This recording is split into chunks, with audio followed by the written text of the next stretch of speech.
Hello, welcome to On the Record. My name is Adam Jasser. Today it's a special edition. We're recording at the Warsaw Security Forum, a gathering of policymakers and security experts from Europe and America. And it's a great pleasure to welcome to On the Record a special guest, the Dutch Defense Minister Ruben Brekelmans, with whom I will be talking about issues of joint response to Russia's aggression in Europe. Mr. Minister, thank you very much for joining us. Great to be here. Thank you. So I understand you just had interesting bilateral meetings here on the sidelines of the Warsaw Security Forum. So what is the upshot of these meetings? So of course we had a great plenary session this morning in which we talked about everything that's happening right now, the airspace violations done by Russia, the Russian aggression in Ukraine. And in these bilateral meetings I could discuss this in more detail. So with Minister Pistorius from Germany, also with Hanno Pevkur from Estonia, different colleagues that I've been able to talk to. Right. So is there unanimity now inside, let's say, EU members of NATO how to deal with these incursions and provocations from the Russian side? I think we all agree that we should have a clear and a robust response. But when people say that it's usually, it sounds nice, but nobody understands what it means. No, that's what the discussion is about. Because I agree, and of course it's difficult because Russia is probably Russia is doing it in such a way that it's hard to prove, for example now with everything that's happening in Denmark, whether Russia is behind it or not. When it comes to what happened here in Poland and also in Estonia, it's very hard to give 100% evidence that it was intentional. But of course we are all very suspicious because we know Russia's hybrid strategy. And still when we talk about a response, it must be strong, it must be robust. But it takes some time for 32 NATO allies or 27 EU members to come to an agreement. There is a report out there in the media that some of these drones that flew over some of the Danish and also other countries' airports might have been launched from the Russian Shadow Fleet. Yep. Do you have any information on that? Unfortunately not. I asked my Norwegian colleague who I just met, and also of course we have been talking to our Danish colleagues, but they are still investigating what exactly happened and who's behind it and in what way. So unfortunately I can not give any final answers, and of course we all are very eager to learn what exactly happened, but it's taken a bit more time. You know, you cannot escape the impression that it's all very asymmetrical, so that Russia is probing NATO's eastern flank and doing things in Western Europe now. There is a track record of arson and other sabotage operations, and some of them are pretty well documented. At the same time, the Western nations and NATO and the EU is very reluctant to make Russia pay for any of these actions. So the question is, aren't you just behind the curve a little bit? It's very clear who the aggressor is. The aggressor is Russia. We are, as NATO, we are a defensive alliance. When it comes to the EU, we are a community of countries working together, but we have no imperial ambitions whatsoever. So that's clear. I think if you look at our response, take for example what happened here in Poland, our Dutch F-35 shooting down drones. It was the first time that happened, so that was a big step because those drone incursions happened before, not 19 but 1 or 2 times, and then people were asking, okay, why is NATO not intervening? This time we intervened and we took down those drones. If you look at everything else that we are doing, more giving support to Ukraine, imposing sanctions, also fighting hybrid activities, whether it's at sea or in the air, we do react, but we continuously need to discuss this among each other and ask ourselves, are we doing enough? Is our response strong enough? And of course Russia is going further and further, so we should also again and again redetermine our strategy against this. So how do you make Russia pay? Europe, and I'm not talking about Ukraine only, I'm talking also about Europe, what's happening in Europe. I think what we need to do is to strengthen our defenses. It starts with, for example, our counter-drone capabilities. We need to increase them tremendously, that's one. Second, we need to put further sanctions on Russia. Third, I think we can also respond in an asymmetrical way. If we support Ukraine, and there are many countries in Europe not doing enough, then that will also hurt Russia. Fourth, I think we should put sanctions on third countries that are supporting Russia and that are enabling them in order to continue this. And so there are many things that we can do. These are economic measures, but I'm talking more about military response. You know, for some time there was discussion about putting European soldiers in Ukraine to guarantee the ceasefire, but it's still a bit puzzling why Western nations are so reluctant to say, to commit troops just to be there or send equipment with the troops, just to, you know, make Russia really pay for what it's doing to Europe, not to Ukraine. Yeah. We always said we want to support Ukraine as much as we can, but we also want to avoid a direct confrontation between Russia and NATO. So what we said when it comes to the security guarantees by the coalition of the willing, we said that those are, first there must be a ceasefire or a peace agreement, and then there will be security guarantees. If you look at the plans for the security guarantees now, they are much better, much more robust than they were a couple of months ago. But we do see that Putin is dragging his feet. He doesn't want to negotiate, he doesn't want to compromise, he only wants to continue his aggression. So that means that we also must think about our response. That's why we in favor, as the Netherlands, of having much heavier sanctions. That's why we as the Netherlands are one of the leading countries when it comes to support Ukraine.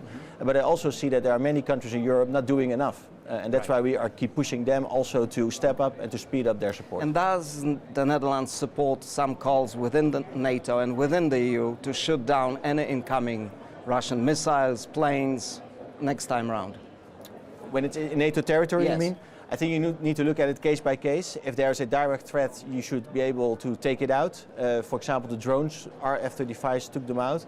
And I think when it comes to missiles, it's clear. You need to, of course, intercept them. When it comes to planes, you need to look at it case by case basis. Can you explain that? How do you mean? If there's a direct threat, if you see that a plane, for example, is going towards a target or is about to attack a target, or when it's attacking a Dutch or a Western plane, and then you have the right to self-defense, and then you do that. But so far we have seen that they are going into NATO airspace. They have been warned multiple times, and in Estonia they were just listening after, what was it, 12 minutes. But in the end they left the airspace. I'll ask you a controversial question then. How many minutes they would have to stay in NATO airspace for someone to actually shoot them down? It's not so simple. It's not that you know what I'm exaggerating, but you know where I'm driving. In general, we as NATO should say Russia is trying to push the limit over and over again. And if they keep doing that, then people, are getting used to this fact, and we should never get used to this because they are violating our airspace, they are violating international law, and it is extremely dangerous. So we as NATO should decide, what is acceptable or not. I think what Russia is doing right now is unacceptable, and we should have a stronger response. But this needs to be supported by 32 countries. Okay, so given that some countries may not see eye to eye, that decision-making process is taken by what? Individual countries? Or is it by NATO collectively? It depends on the situation. If there's a direct threat from a plane, if it's about to attack, just as happened with the drones, then of course it's up to the NATO and the individual country to respond in that moment. But of course you always try to do your best to avoid this direct confrontation. So far we have been able to take out those planes from NATO airspace. So your government, you yourself, had to make this decision to deploy the Dutch F-35s? No, it was a quick response alert from NATO. Okay. And then our F-35... Were you consulted? No, and I think that's a good thing because it was in the middle of the night. I was sleeping at that time. Probably if I'm called, I wake up. But you never know. And you don't want to be dependent on an individual minister being far away from the action. There was a quick response alert, and our F-35 pilots were up in the air within 5 minutes. And that's important because the threat at that point was imminent. So if I understand you correctly, you're saying NATO already has command structures that would allow to shoot down a plane or a missile that is a threat, is a direct threat, without needing to consult governments or ministers? No, you need to consult with the host country, so in this case Poland. So there was this air alert by NATO, our F-35s went up in the air.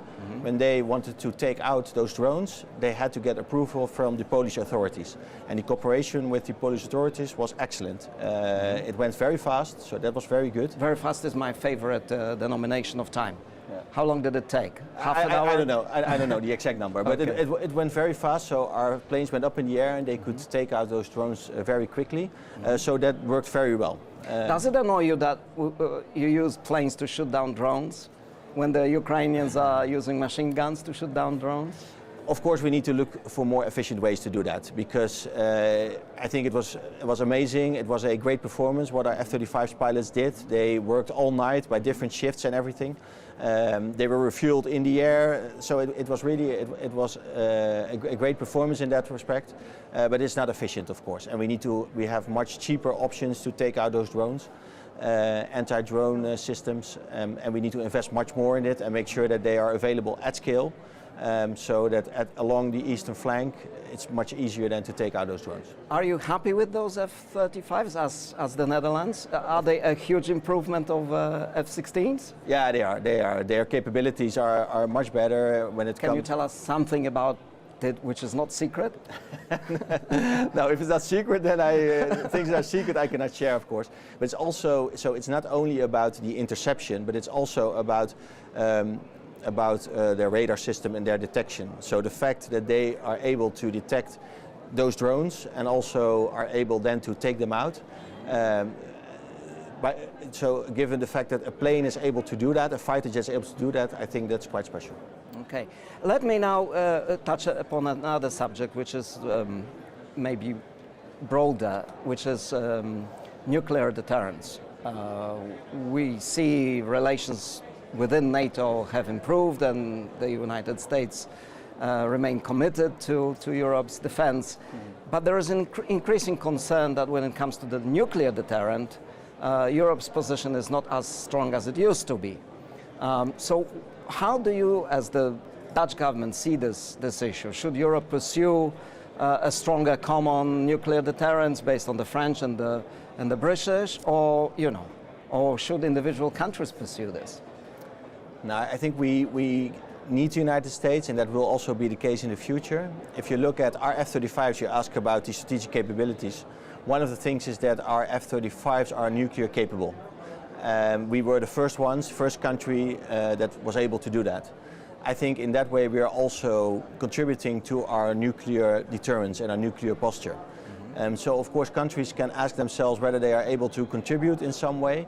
I think it's very good that the French opened up this conversation and were saying we have nuclear capabilities, maybe we can share them more than we are doing right now. I think it's a good conversation to have, because together we need to create this nuclear deterrence.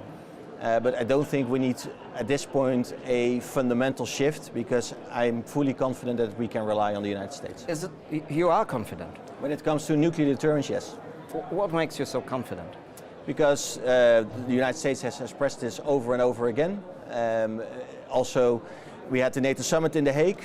Trump reaffirmed his commitment to NATO. I was sitting almost next to him when the journalists were asking him, is Article 5, is that still ironclad to you? And he said yes. It was a very clear answer. So we keep speculating about this, but for everything that the United States says about this is confirming their commitment to our nuclear deterrence. And if I look at how we cooperate with the United States on this, for example, with our dual capable aircraft, the cooperation is excellent. Right. So finally, because we're running out of time, what is your assessment of what is happening on the Ukraine battlefield? Is Ukraine, as now everybody seems to be saying, really on the offensive given the advances in technology, or is it still a stalemate? I think overall it's more a stalemate, but the fighting is extremely intense. So I've been as a minister now over the last year to Ukraine 3 times. I plan to go every few months, and every time I'm there the fighting is really intense. We see the massive air attacks every day. So Ukraine needs our continuous and our unwavering support in order to hold the line. Do you share Donald Trump's assessment that Ukraine can actually win the war? In a military sense? I think if we keep supporting them, if we step up our support, if other countries do the same as the Netherlands, and at the same time we increase pressure on Russia, then at some point in the future Ukraine is able to win. But if we keep our support at the same level as is right now, I think it's going to be very difficult. So is it going to happen, this higher level of support? If it's up to me, yes. If it's up to all my colleagues, let's see. I see many countries are doing a lot. So countries in the north of Europe, also Poland, Germany and others, they're doing a lot. but I also see many countries that have brought down their support, and they also need to step up their game. Minister, thank you very much. This is all we've got for you in On the Record. See you next time.